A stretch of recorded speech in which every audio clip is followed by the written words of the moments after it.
이번에는 정말로 농담이 아니라 대본을 하나도 준비하지 못했습니다. 어떡하죠?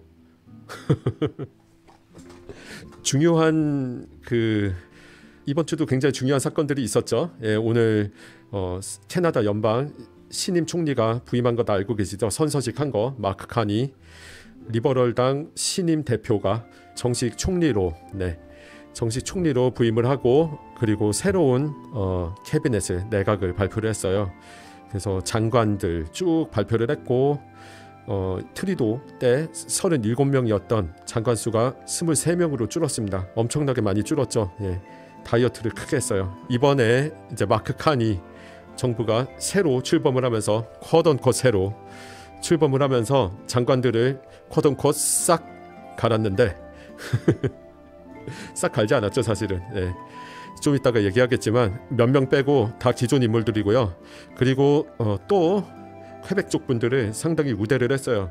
그거는 이 마크 칸이라는 사람의 근본이 퀘벡이 아니기 때문에. 저스틴 트리도와는 반대죠. 그리고 이분이 불어는 굉장히 잘하는 편이긴 한데 불어를 외국어로 쓰는 게 되게 티가 많이 나요. 예, 정말 불어를 정말 잘하는 외국인의 느낌? 그러니까 트리도랑은 다르죠. 폴리에브도 불어를 약간 그렇게 하긴 하는데 폴리에브는 그래도 거의 네이티브에 가깝게 하거든요. 근데 이분은 머릿속에서 영어 문장을 불어로 번역하는 게 막 느껴져요. 불어를 할 때. 그러니까 퀘벡 쪽의 기반이 좀 약하다 보니까 아무래도 퀘벡 쪽을 또 우대를 했죠. 사실 리버럴 당이 정권을 유지를 하려면 퀘벡에 도움이 없으면은 안 되는 게 현실이기도 하고요. 이제 9시 6분이 됐어요. 네, 시작한 지 5분 정도 지났으니까 준비해 놓은 거 슬슬 시작을 하도록 하겠습니다. 이제는 일반인이 되신 저스틴 트리도 전 총리의 총리로서 마지막 모습입니다. 네, 지금 이 의자를 들고 가는 거는 이 캐나다 의회의 전통이라고 해요. 이게 영국 의회에서 온 거라고 하는데, 총리 임기가 끝나면 자기가 원하면은 자기가 이제 쓰던 의자를 기념품으로 갖고 갈 수 있다 그러더라고요. 그래서 의자를 지금 가지고 가면서 굉장히 익살스러운 그런 표정을 했죠. 네, 알버트 아인슈타인 박사님도 장난으로 하던 그 표정, 밈으로 많이 돌았죠 인터넷에. 참 이것 때문에 트리도를 싫어하는 사람들은 많이 열이 받았더라고요. 저는 트리도의 호불호를 떠나서 뭐 이런 대책 없는 그 유머 감각이 뭐 아주 나쁘다는 생각은 하지 않아요. 예, 마지막은 웃으면서 떠나는 게 좋죠. 예, 뭐 정말로 악의적이었던지 아니면 능력이 부족했던지 모르겠지만 거의 10년 동안 총리직을 하다 보면은 모든 거를 다 잘할 순 없죠.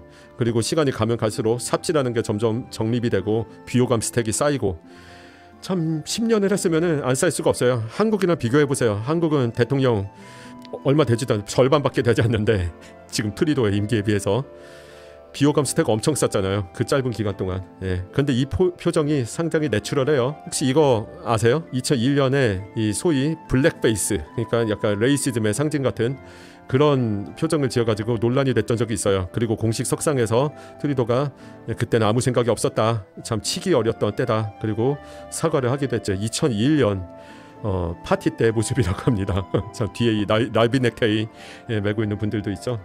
아무튼 불어 시원시원 B2B2 IELTS 7.5 받아서 영주권 시작합니다. 와우, 축하드립니다. 정말 축하드립니다. 아, 대단하다. 정말 진정한 트라이링결 폴리글로. 예, 저보다 훨씬 나으세요. 저는 말하기 듣기밖에 점수 없고 그것도 전부 다 시원도 아닌데. 예, 정말 축하드립니다. 조만간 받으실 거예요. 예, 아무튼 이야기 계속할게요. 이랬었어요 트리도 전 총리가. 이제 과거 얘기는 슬슬 접고 이제 현재 얘기를 하도록 하죠. 오늘 오전에 일하면서 이 취임식 봤어요 저는. 마크 카니 신임 리버럴 당 당대표가 총리로 부임을 했습니다 오늘. 그래서 선서식을 가졌고, 이 마크 카니 신임 총리와 함께 20명이 넘는 그 장관들도 선서식을 다 했습니다. 축하드립니다. 이 모든 그 장관들을 다 소개드릴 수 없고요. 몇 분만 좀 소개드리려고 하는데 저는 좀 헛웃음이 나왔어요. 솔직히 보면서 몇 명만 추려서 얘기를 하는데, 일단 마르코 멘데치노, 토론토의 에글링턴 로렌스라는 지역구의 의원이에요. 근데 이분이 2019년부터 2021년 이민부 장관이었습니다.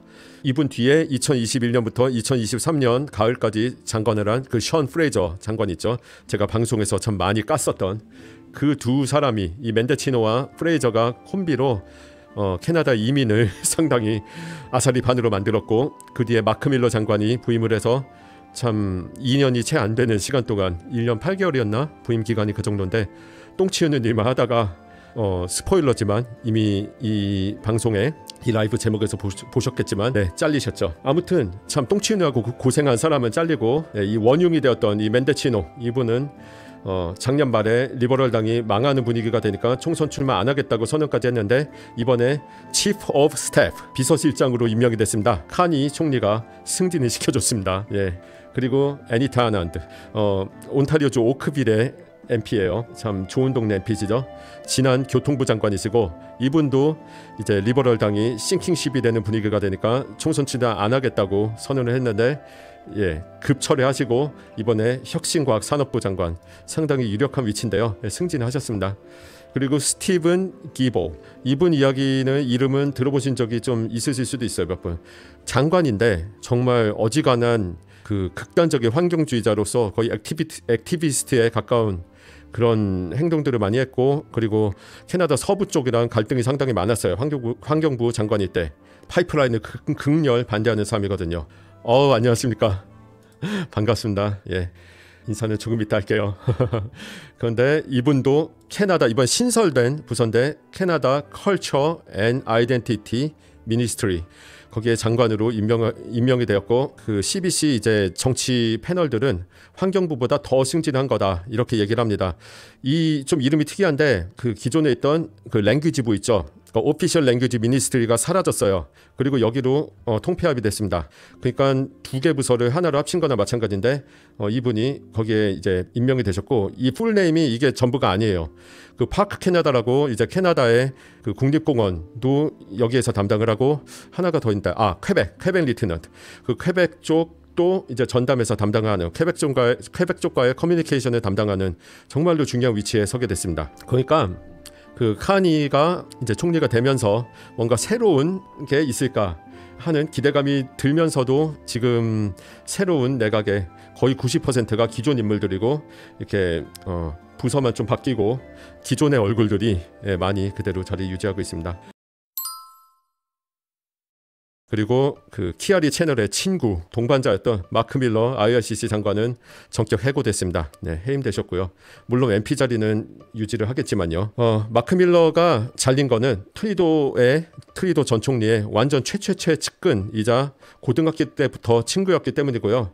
그 결혼식의 들러리이기도 했습니다. 정말로 중요한 트리도의 오른팔이었죠. 트리도 전 총리의 베스트 프렌드였고 진정한 오른팔이었고요. 마크 카니 총리는 이제 이번에 부임을 하면서 비록 이전 인물들을 많이 재기용을 했지만 트리도 색깔을 많이 빼야 되는 그런 입장입니다. 이거는 비단 카니 총리뿐이 아니라 어느 당이든 그러니까 어떤 나라의 어떤 정권이든 다 마찬가지예요. 만약에 그 리더만 바뀌고 기존 집권당이 계속 집권을 하면은 이전 이미지를 빼야 됩니다. 그거는 머스트이기 때문에 마크 밀러는 뭐 희생양이라고 볼 수도 있어요. 이분도 이제 뭐 잘한 것도 있고 못한 것도 있지만 얼굴 보세요. 진짜 젊지 않아요? 엄청 젊었어요. 트리도는 무슨 60년대 70년대 그 히피 그 약간 감성이 돋보이시죠? 예. 코비드 때도 약간 이런 헤어스타일을 유지했었는데 마크 밀러 장관이 예전 했던 거 그냥 간단하게 정리를 해봤습니다. IRCC 장관일 때 무슨 일들을 했었는지. 학생비자 제도를 개편했죠. 캐나다 이민이 엉망이 된 가장 큰 이유 중에 하나가 유학생들을 너무 무분별하게 많이 받아서 그랬던 건데 그거를 좀 억제를 하기 위해서 PAL이라고 Provincial Attestation Letter. 그러니까 기존에는 그 학교가 유학생을 그냥 입학 승인해 주면은 IRCC에서는 크게 그 체크 안 하고 도장만 찍어두는 역할이었는데 이제 주정부에서 책임을 지고 이거를 한번 스크리닝을 하고 도장을 찍어야 되는 식으로 바뀌었었죠. 그래서 유학생들 많이 줄고 그리고 좀 함량 미달인 학생들 많이 떨어져 나가고 그래서 특히 온타리오주가 심하게 피해를 입었지만 칼리지들 학교들이 재정난에 시달리게 됐죠. 그리고 유학생 수도 대폭 축소를 했고요. 임기 동안 LMIA 제도도 개편을 해서 이제 로우 웨이지 스트림 같은 경우에는 워크 퍼밋을 1년 넘게 주지 않고 한 번에 그리고 도시별로 그 실업률이 이제 몇 프로였죠? 6%였죠 아마. 아마 6% 미만인 곳만 로우웨이지 LMIA를 받을 수 있도록 개편을 했고, 그리고 영주권을 노리려면은 이제 하이웨이지 스트림으로 무조건 가야 되는 상황이 되었죠. 그래서 이제 고급 직군들이 LMIA를 더 많이 받을 수 있게끔 노력을 했는데, 그 와중에 이제 기존의 저임금직들 약간 마스킹을 해서, 마스킹이 아니지 메이크업을 해가지고 브로르 마끼아지죠. 그래서 원래는 로우 웨이지였던 걸 하이 웨이지인 것처럼 이제 둔갑을 시키고, 업체들이 그런 것 때문에 고생을 참 많이 하고 있죠, 지금도. 그리고 제일 큰 논란이 된 행적 중에 하나가 주정부 이민을 반토막을 낸 거예요. 그래서 인캐나다 포커스 CEC 쪽에 집중을 하고 이쪽의 선발 인원을 늘리고, 반면에 이제 PNP 쪽은 크게 줄여가지고 PNP 쪽을 노리던 이민자분들이 지금 상당히 마음고생을 많이 하고 있죠. 익스프레스 엔트리 같은 경우에는 이제 카테고리 베이스까지 추가를 해가지고 캐나다 연방에서 필요로 하는 직군들을 또 집중적으로 뽑겠다, 그런 식으로 가는데, 또 뜬금없는 좀 약간 납득하기 힘든 직군들이 이제 특정 카테고리로 들어가고, 당연히 들어갔어야 했다라고 생각이 되는 직군들은 또 빠지고, 그래서 또 논란이 됐죠. 대표적으로 이제 쿡이 숙련 기술직 있죠, 트레이즈 그쪽에 들어간 거, 그리고 저거 보험 설계사 보험 설계사가 스템 쪽에 들어간 거, 반면에 스템 쪽에서는 저기가 빠졌죠. 그 프로그래머들, 디벨로퍼들이 빠져서 굉장히 논란이 되고 있죠. 그리고 이거는 밀러 장관 이전부터 계속되어 오던 거지만 불어 구사자 계속 우대를 하고 있고, 올해도 벌써 거의 10,000명을 불어 구사자를 뽑았어요. 이 짧은 기간 동안 계속 우대를 하고 있고, 앞으로도 아마 계속 걸 걸로 예상은 들지만요. 그리고 2025년 이미그레이션 레벨스 플랜에서 2024년에 비해서 20% 정도 덜 뽑겠다고 얘기를 했죠. 밀러 장관은 그동안 너무 무분별하게 뽑혔던 그 이민자들을 지금 마이크 볼륨 조금 높였는데 거슬리시면 알려주세요. 제 마이크가 장비를 바꾼 뒤로 약간 트러블이 있어요. 혹시 또 거슬리시면 꼭 알려주세요. 아무튼 마크 밀러 장관이 엉망이었던 것들을 많이 풀려고 노력을 했는데, 그 캐나다 연방 입장에서 보면은 상당히 많이 또 풀긴 풀었어요. 물론 이것 때문에 이제 이민자들 중에서 피해를 본 분들도 많지만, 이 사람은 캐나다 연방을 위해서 일을 하는 사람이기 때문에 그쪽 입장에서 보면은 나름 업적이 있다고 볼 수 있죠. 반면에 난민과 망명 신청자 문제는 정말로 풀기 어려운 문제긴 했지만, 결국에는 확실한 해결책을 만들어 놓지 못하고 자리를 비우게 됐어요. 지금 난민 망명 신청, 이것도 퀄리파이 안 되는 사람들, 유학생으로 들어왔고 자기 모국 멀쩡한 사람들도 지금 이 유학생 쪽 대폭 축소가 되고 LMIA 쪽도 개편이 되면서 잔류하기 힘들게 되니까 무작정 망명 신청을 해서 망명 신청 쪽 백로그 엄청 걸리게 해놓고, 지금 신청한 사람들 최종 심사 날 때까지 몇 년씩 걸린다고 하고, 그동안 캐나다에 계속 또 체류할 수 있게 되고, 그런 문제들이 많았죠. 이거 풀지 못했고요. 그리고 최근에는 저도 채널에서 엄청 까긴 했지만, 불법 체류자들을 대량 영주권을 부여를 하는 건설업 쪽 같은 경우에 최대 6,000명까지 주겠다고 해서 또 논란이 되고 있어요. 건설업이 전부 다 불체자만 있는 게 아니죠. 합법적으로 정정당당하게 영주권을 도전을 하는 분들이 엄청나게 많은데, 이분들 같은 경우에는 이제 익스프레스 엔트리 쪽에서 다른 쟁쟁한 후보자들과 경쟁하게 만들어 놓고, 그리고 불체자들을 상당히 우대하는 모습을 보여서 또 논란이 됐습니다. 자, 이제 신임 이민부 장관 얘기할게요. 과거 얘기는 끝났으니까 이제 현재와 미래 얘기입니다. 신임 IRCC 장관은요, 레이첼 벤데이안이라는, 이름이 약간 어렵죠. 신임 장관이시고 이제 몬트리올 우트르몽이라는 지역구의 의원이십니다. 퀘벡 몬트리올 쪽 아시는 분들은 우트르몽이 어떤 동네인지 아실 거예요. 곧 설명드리겠지만요. 자, 벤데이안 신임 장관은 1980년생 44세이십니다. 젊으시죠? 저랑 비슷한 또래예요. 이전 그 오피셜 랭귀지 미니스트리 장관님이십니다. 2024년 12월부터 2025타를 쳤는데 5년, 어제까지 3월 13일까지 여기 장관이셨고요. 그리고요, 모로코계 유대계 이민자 가정 출신이십니다. 그러니까 유대인이십니다. 맞습니다. 네, 레딧 보니까 벤데이안은 모로코 성씨라고 하십니다. 맞습니다. 네, 모로코 성씨고요. 그리고 주이시들이 많이 쓰는 성이기도 합니다. 네, 그리고 40대 나이에 장관까지 올라갈 정도면 당연히 엘리트시죠. 맥길 대학교 법대 나오셨고, 전직 변호사셨고, 그리고 몬트리올 대학교에서 법대에서 강사도 하셨습니다. 정계 데뷔는 어떻게 했냐면은 2015년에 이 우트르몽 지역구에서 NDP당 대표였던, 그러니까 엄청 거물이죠, 토마스 멀케어 전 의원과의 전 NDP당 대표와의 대결에서 패배를 했고요. 그런데 멀케어 당대표가 그 NDP당을 말 그대로 말아 드시고 트리도 총리가 되었을 때, 그때 NDP가 원래 되게 셌었는데, 지지율이 높았었는데 이 멀케어 당대표가 좀 범실이 많았나 봐요. 저도 자세히는 잘 알지 못하는데, 그래서 책임을 지고 정계 은퇴를 하게 됐고, 그 뒤에 이제 빈자리 보궐선거에서 당선이 되어서 지금까지 쭉 의원직을 하고 있습니다. 그러니까 꽤 오랫동안 이제 한 지역구에서 의원을 하고 있는 건데, 나름대로 지지를 잘 받고 있다는 거죠. 벤데이안이 임명된 거는 굉장히 극도로 정치적인 계산이 반영된 겁니다. 일단 퀘벡주의 우트르몽 MP신데요. 좀 전에 설명드렸듯이 우트르몽이라는 동네는요, 몬트리올 섬의 한가운데 있고 굉장히 좋은, 환경이 좋은 곳이에요. 퀘벡 최고의 부촌 중에 하나입니다. 웨스트마운트와 더불어서요. 웨스트마운트는 건데 원칙상으로 봤을 땐 별개 도시입니다. 몬트리올 섬 안에 있는 별개의 도시고요. 몬트리올이 아니라. 그리고 완전 영어권, 그리고 유대인, 그러니까 영어권 이제 퀘벡 사람들과 유대계들이 많이 이제 있는 최고의 부촌이죠. 그 유명한 가수 겸 시인 있죠. 몬트리올 출신의 레너드 코엔 씨, 몬트리올 벽화로 유명한 레너드 코엔 씨가 영어권 몬트리올로이자 유대계입니다. 그리고 그분은 웨스트마운트 출신이고요. 우트르몽이 근데 또 유대계 인구가 많은데 그것도 초정통파인 하시딤 유대인의 본거지입니다. 여기 사진 보이시죠? 이렇게 입고 이렇게 머리하고 다니는 이 사람들이요. 참고로 몬트리올은 북미에서 뉴욕 다음으로 주이시 인구가, 유대계 인구가 많은 곳입니다. 굉장히 유대인들의 파워가 센 곳이에요. 그리고 아까 잠시 얘기하고 넘어갔던 마르코 멘데치노 비서실장도요, 유대계 캐나다인과 돈독한 관계가 있습니다. 이분의 지역구는 토론토의 에글링턴 로렌스라는 곳인데, 여기가요 그 유대계 인구 비율이 디스트릭트 지역구로 봤을 때는 전국에서 3번째로 높다고 합니다. 엄청 유대계 커넥션이 강한 사람들이 이번에 마크 칸이 정부의 중요한 직책을 맡게 되었고요. 이 멘데치노 비서실장 같은 경우는 비서실장으로 임명이 됐다는 뉴스가 나오니까 그 리버럴당 쪽에 엄청나게 항의 전화가 빗발쳤다고 해요. 이분이 그 이스라엘 팔레스타인 그 전쟁 갈등, 그때 그 이스라엘 쪽을 엄청나게 감싸는 발언을 굉장히 강하게 했거든요.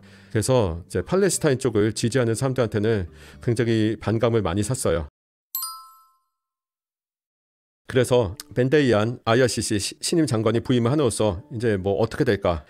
솔직히 말해서 예상할 수가 없습니다. 이거는 일단 임기 자체가 얼마나 될지 알 수가 없어요. 지금 마크 칸이 정부는 어찌 보면은 그러니까 지지율 최고점을 찍었을 수도 있습니다.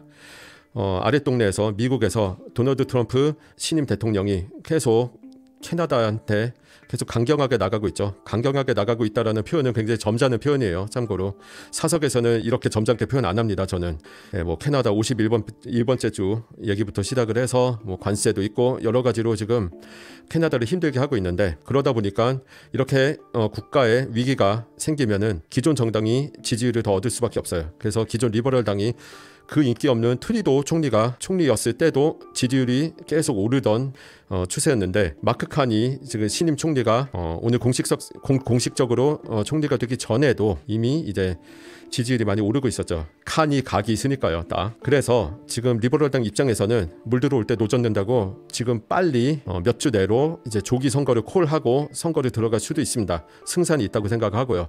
그 경우에는 이제 벤데이안 장관의 임기는 몇 주로 끝나는 겁니다. 물론 그 뒤에 리버럴당이 재집권을 하고 이제 IRCC 장관을 계속 할 수도 있겠지만, 그렇게 되면은 이번 임기는 그냥 끝나는 거고 몇 주 만에, 그리고 새 임기가 또 시작을 하는 거예요. 테크니컬리 스피킹. 그렇기 때문에 임기도 짧으면 몇 주인 거고, 아무리 오래가 봤자 7개월, 10월 26일인가가 원래 정해졌던 선거일인데요. 총선 선거일인데 7개월이 맥시멈인 거예요. 그래서 뭔가를 이렇게 급격하게 바꾸기엔 시간적으로 너무 부족해요. 이 IRCC라는 그 이민부라는 자리가 엄청 중요한 자리잖아요. 다 아시겠지만 캐나다 그 부처 중에서도 파워가 세요. 되게 중요한 위치인데 지금 인수인계를 해야 돼요. 당장. 이게 몇 시간 만에 됩니까? 오늘 하루 싹 날렸을 텐데, 이미 오늘 오타와 가가지고 선서식 다 하고 뭐 축하연도 하고 얘기도 하고 회의도 하고 이거저거 많이 했을 텐데, 그 이민 관련해서 뭐 할 얘기가 있겠습니까? 예, 그렇죠. 그러니까 이제 인수인계 하는데도 시간이 또 걸릴 거예요. 그리고 지금 카니 정부의 최대 이슈는요, 이민 문제가 아닙니다. 사실 이민도 지금 복잡한 실타래처럼 꼬여있긴 하지만 더 꼬여있고 더 심각한 당면 과제는 지금 미국과의 관계 그리고 관세 문제예요. 이 부분을 지금 카니 정부는 최대한 빨리 어떻게든 해결을 해야 되고요. 그러니까 이 이민 문제는 약간 뒷전입니다. 물론 중요하긴 하지만요, 이슈의 중심에 있지 않아요. 2024년 말부터 그 트럼프 대통령이 당선되기 전까지는 이민이 캐나다 연방 정부의 이제 정치의 이슈 중에 하나였는데, 중요한 이슈 중에 하나였는데 더 이상 그렇지가 않다는 거예요. 그리고 인수인계도 이제 해야 되기 때문에 시간이 잠시 걸릴 거고, 이제 익스프레스 엔트리 선발도 계속 진행은 되겠지만 뭐 며칠이라도 지연이 될 수도 있을 겁니다. 뭐 어떤 카테고리를 몇 명씩 뽑을지 이런 것들 뭐가 사라지거나 그럴 것 같진 않아요. 하지만 조금 지연이 될 수 있고 그런 거는 감안을 해야 될 것 같고요. 영주권 프로세스도 지금 이제 영주권 접수 같은 거 하신 분들 있죠. 그것도 영향을 받을 수도 있을 거예요. 물론 장관이 영주권 뭐 승인 그 거부를 일일이 다 도장 찍어주는 건 아니지만요, 기본적으로 노선이 정해져야지 그런 것도 다 할 수 있는 거기 때문에 약간 지연이 될 수 있을 겁니다. 그래서 정책적으로는 어떻게 될까? 이거는 섣불리 아무도 예측할 수 없습니다. 지금 뭐 한국인들도 마찬가지고 이제 캐나다 현지인들도 마찬가지지만요, 뭐 이민 컨설턴트든 전문가든 아니면 일반인이든 제가 지금 이 방송 하기 전에 이미 얘기들 많이 하신 분들 많이들 이제 각자의 생각들을 많이 공유를 했지만 전부 다 한 명도 빠짐없이 다 이 부분에 대해서는 조심스럽습니다. 뭔가 자신 있게 말할 수가 없는 상태예요. 다만 이제 몇 가지 예상할 수 있는 부분이 있다면 불어 구사자는 계속 우대할 거다. 이거는 확신합니다. 일단 퀘벡 쪽 사람이 또 IRCC 장관이 된 것도 있고요. 지금 리버럴당은요, 불어를 계속 우대를 할 수밖에 없어요. 그 정권 유지하려면 퀘벡의 눈치를 봐야 되고 그 퀘벡의 힘이 필요합니다. 네, 그리고 이미 이제 불어 쪽 우대하겠다고 공헌을 많이 해놨고 그 인원도 이미 배정을 많이 해놨죠. 이제 익스프레스 엔트리 배정도 많이 해놓고 그리고 ICIP 쪽도 인원 충분히 배정해놨고요. 그런데 지금 이거를 더 확대할지는 잘 모르겠습니다. 더 확대할 거라는 시각들도 있고요. 그것도 어느 정도 가능성은 있지만 제 생각에는 이미 좀 지나칠 정도로 우대를 많이 하고 있어요. 그러니까 이 부분에 대해서 비판적인 사람들은 진짜로 중요한 스킬을 갖춘 사람들을 집중적으로 뽑기 전에 이 불어 잘하는 사람만 무조건 뽑으려고 한다. 기술 없어도 그냥 언어만 잘하면 무조건 뽑는 거 아니냐, 그런 말들이 있는데 뭐 어느 정도는 일리가 있는 비판일 수도 있습니다. 저는 100% 동의는 하지 않지만요. 그래서 결론적으로 제 생각에는 이미그레이션 레벨스 플랜은 유지가 될 것 같고, 그리고 PNP 반토막과 관련된 이슈는 이제 신임 장관의 성향에 따라서 달라질 수도 있을 겁니다. 마크 밀러 장관은 상당히 이 부분에 대해서 강경하게 나가가지고 그 뉴펀들랜드 앤 레브라도 주처럼 그 망명 신청자 난민들을 충분히 받겠다고 합의를 보지 않은 주들은 그냥 반토막 상태로 계속 놓고 있거든요. 네, 그러니까 또 이제 어떻게 될지 봐야죠. 곧 이제 알게 되겠지만 제 조심스러운 예상에는 그냥 기존의 계획이 거의 변함이 없이 대충 비슷하게 유지가 되지 않을까 하는 생각입니다.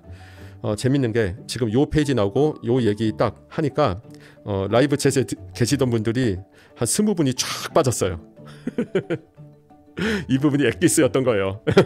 이 부분 딱 보고 이제 뒷부분에 별거 없겠네. 싹 나가신 거예요. 서운하다. 예. 농담이고요. 예.